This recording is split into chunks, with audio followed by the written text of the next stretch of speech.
जब भी हमें गर्दन और कंधे के अंदर दर्द होता है तो प्रारंभिक अवस्था में हम उसकी तरफ कोई ध्यान नहीं देते।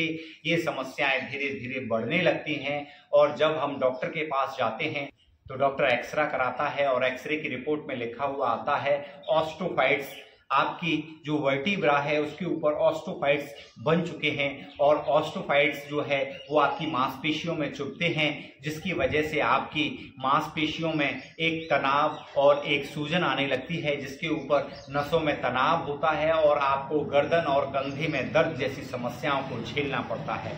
लेकिन अगर समस्या है तो प्रकृति ने उसका हमें समाधान भी दिया है। जब आप नियम से रोजाना एक्सरसाइज करते हैं तो आप देखेंगे महीने 2 महीने के अंदर ही आपको बहुत अच्छा आराम मिलने लगा। वरना आपको सालों दवाइयां खाते हुए निकल जाता है लेकिन कोई भी आराम नहीं मिलता।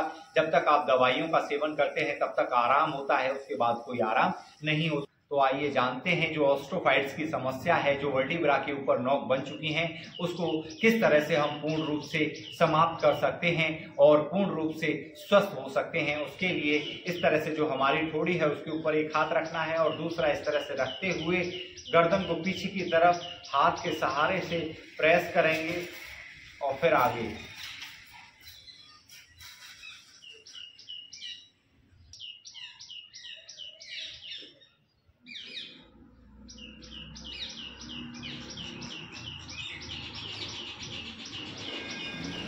नेक्स्ट एक्सरसाइज, इसके लिए हमें गर्दन को सीधा 90 डिग्री के एंगल पर अपनी जगह रोक करके रखना है और इस हथेली को हमें कान के ऊपर रखते हुए और हाथ को इधर की तरफ दबाव देना है और गर्दन को 90 डिग्री के एंगल पर हमें रोक करके रखना है।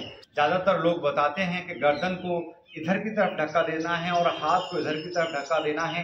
तो उस प्रक्रिया में जब आदमी इस तरह से करता है तो वो इस तरह से गर्दन को टेढ़ा कर लेता है और हाथ की ताकत लगाता है, जो कि गलत है। इसके लिए सबसे अच्छा तरीका जो हमारी गर्दन है उसे आपको 90 डिग्री के एंगल पे स्ट्रेट रोकना है और हाथ का जो प्रेशर है वो लगाना है। जहाँ तक आपको प्रेशर अच्छा लगे वहाँ तक लगाना है, ज़्यादा तेज प्रेशर भी नहीं लगाना है। स्टार्टिंग में अपनी इस प्रक्रिया को धीरे धीरे स्टार्ट करें।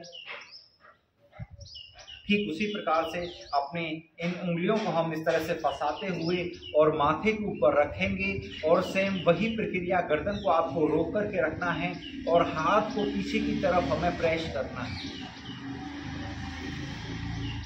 तो इस प्रकार हर एक्सरसाइज को 5 से 10 बार धीरे धीरे करें और धीरे धीरे बढ़ाते चले जाएं। उसके बाद इस हाथ को ठीक पीछे की तरफ हम रखते हैं और आगे की तरफ हम खींचते हैं।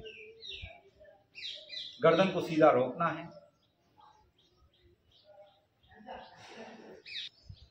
नेक्स्ट एक्सरसाइज, इसके लिए हमें इस तरह से बैठ जाना है और हथेलियों को पैर के पीछे रखते हुए गर्दन को हमें पीछे की तरफ लटकाना है और उसके बाद ऊपर की तरफ उठाना है।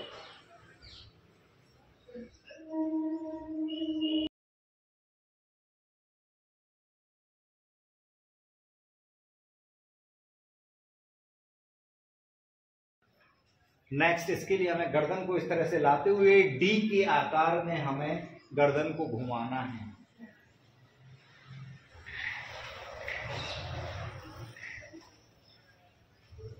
अब दूसरे साइड में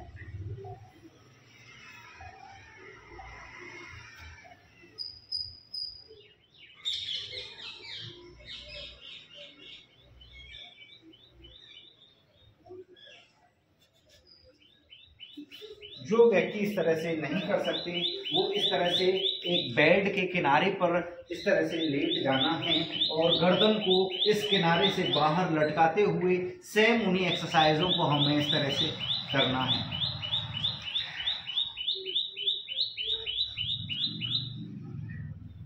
जब आप इन एक्सरसाइजों को कंटिन्यू करते हैं तो आप देखेंगे कि जो आपकी समस्या थी वो धीरे धीरे समाप्त होने लगी।